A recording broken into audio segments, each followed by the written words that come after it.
All right, we're back with turn 56. This is going to be a much shorter video than last time. This is a Let's Play series focused on learning the fundamentals of Dominion 6. I have been playing as middle-aged Pyrene. We just finished a absolutely massive turn. That was almost a 50-minute video, walking through, debriefing on that. As you can see here, we've got Pyrene, and right next to Pyrene, we just finished capping the Throne of Ascension, the Throne of Fire. So pretty thrilled about that. As far as updates go, this is a pretty small turn in comparison to last one, but there are some important decisions that we decided to pursue that we'll continue to follow up on right now. All right, let's get into it.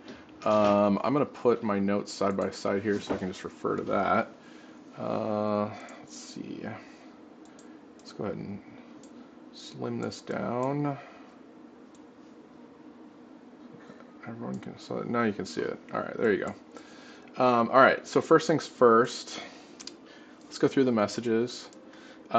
We finished Blood Magic 8. We have the Throne of Ascension claimed, so we're good on that. We cast a few standard spells. We cast Akashic Knowledge, and boy, was that worth it.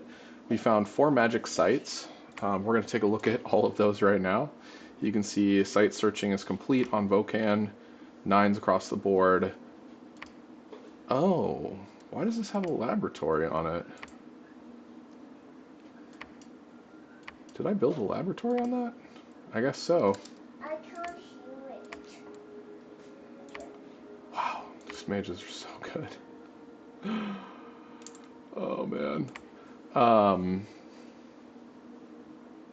See, we've got Gallows getting 1 death gem, Quicksand, 1 earth gem, Garden of Frozen Flowers, 1 water gem, and then the big winner is Tower of the Iron Order, which allows us to produce 3 earth gems, 2 astral gems a turn, and the Adept of the Iron Order, which is a Adept Researcher, 23 research, 100% chance for an additional magic path, Astral Earth, which is a really great combo. So yeah, incredible site. I guess we will try to carve out some more resources for recruiting a few of those guys. Let's see, we'll do that. And now we'll put that on repeat recruitment. I forgot that I had put a lab down. So yeah. What else we got? Let's just go top to bottom on the notes. So Abyssia, let's look at the overall position changes. Not a whole lot of movement. I knew that he was going to be fighting some wars against Urmor. I've been scouting this province. No change there. I think he's just kind of holding down that income. So yeah, I guess the big change was that Abyssia did successfully siege down World Pillar. Let's go ahead and watch that battle.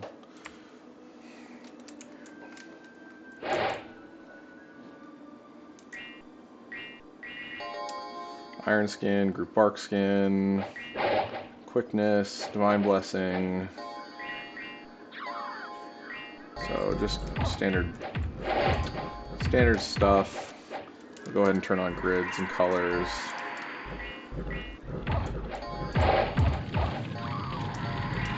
Looks like he had a few Manticores coming in the back, which is kind of funny. That could have been bad, but I think he just deals with them pretty handedly. The center is just a giant ogre just clubbing at his footmen.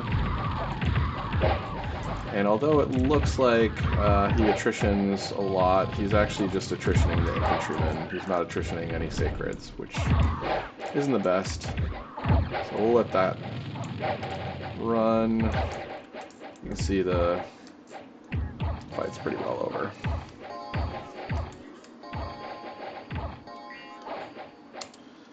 So let's take a look at the stats for that. He lost 20 Abyssian infantry out of 78. Doesn't matter too much. He only lost 4 sacreds. So his sacreds did 61 kills. He only had 35 sacreds in that army, so Pangea's on their way out for sure. Half of expected income. Nothing else too interesting. My lab was destroyed in Pyrene, which is annoying. I was wondering if that is some type of magic that is causing people to destroy my labs, but I doubt it. It's probably just unlucky that I had that happen twice in the game. Um, my units got cursed, and that's about it. Okay, we had 342 blood slaves banked. A couple interesting things we're doing this turn. So we hit blood 8. So the first thing we needed to do, I made a mistake. Apparently in Dominion's Enhanced, to cast Blood Vortex, it's actually, you need to have blood 7. Maybe I just misremembered that. For some reason I thought it was blood 6. Either way, I was off on the magic pass for this, so I have to wait a turn to cast Blood Vortex. Not a huge deal. We'll just cast it next turn. Miss out on like 100, blood slave income, but it would have been nice to cast that this turn. So what are we doing instead? We are forging a brazen vessel as one more blood booster. We're also casting Bind Heliophagus. Let's go ahead and just look at some of those. Heliophagus, actually the spell itself, we'll read it. Blood Mage sacrifices several blood slaves to contact and bind one of 4 Heliophagi to serve him. Winged and powerful, the Heliophagi lead the armies of the Abyss. They are composed of darkness, but their claws and horns are golden and enchanted. Their ability to become invisible in shadows makes them truly horrible. Heliophagi are skilled in blood magic. Once a Heliophagus dies, it returns to the Abyss and can be summoned once again.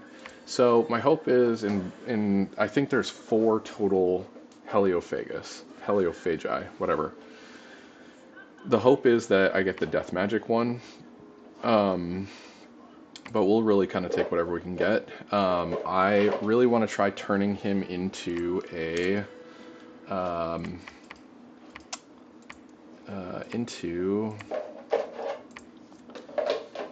into an assassin, and the way that you do that is with this item, the Black Heart. It's an item that can't be removed. You basically put it on the Heliophagus in the miscellaneous slots, and then they get this assassin trait. They're already stealthy units, and so they make for really good assassins, and it would just be fun to fly around and terrorize my friend. Alright, let's see what else we're doing. Lab destroyed Pyrene, we're rebuilding that. Set up for TRS in Murius. Yes, we will talk about that in a sec. How do we most efficiently take Murius this turn? Questions and variables. Is there a ritual to destroy my labs? Okay, so let's talk about Murius, I guess. Take Murius. Okay. So, here's Murius. I don't really have... I have this awkward position where there's this river wrapping around, and moving through swamps and forests is very cumbersome for ground-based units. So I decided, hey, let's take Murius' turn. We've got the Storm Demons. We're not going to lose any of the Storm Demons. I've kind of scripted this to just have a bunch of chaff, kind of like what we did last time with the Jaguar Warriors. We've got a handful of the, what are these guys called? The big cleavy guys.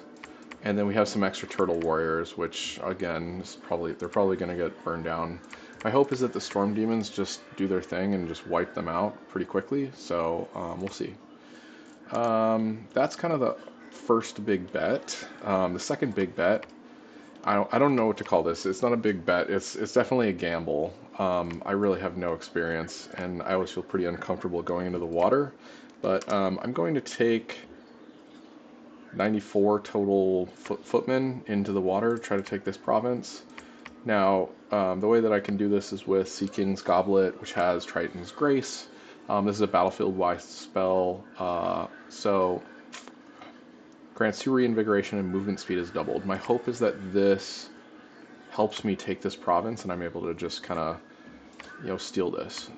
If that happens, next turn, what I will do is teleport Frylock into Monster's Depth, and uh, have him cap the throne. Which reminds me, I should probably have him craft.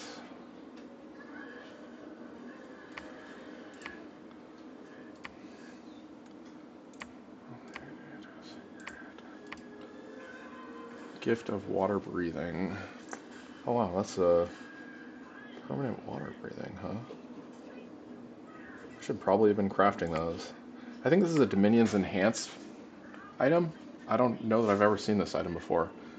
But we're gonna definitely take that. Start a battle spell, permanent water breathing. Wow, sure. Alright, so we'll craft that just in preparation. That way we know next turn we can have Frylock equip it, and then we will have him teleport into Monster's Depth, assuming that that works out. There are 70 enemies here, mostly Shamblers and Amber Clan Guardians. I'm not familiar with Amber Clan Guardians.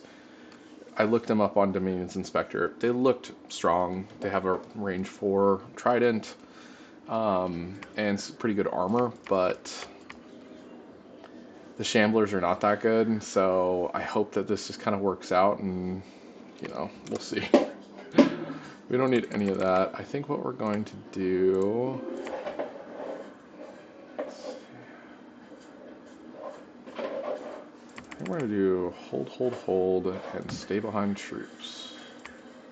And the reason that I'm going to do that is because I want him to retreat if things go south. So hopefully that works out. Alright, let's see here.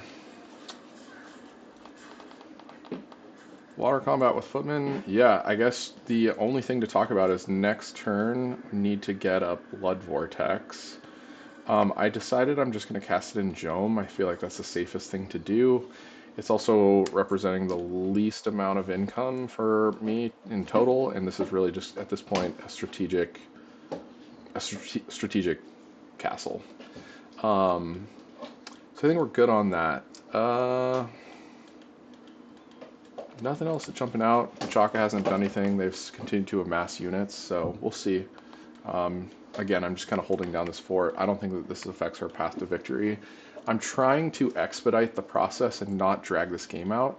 If I can take this next turn, I'm going to just bring a full force to bear down here.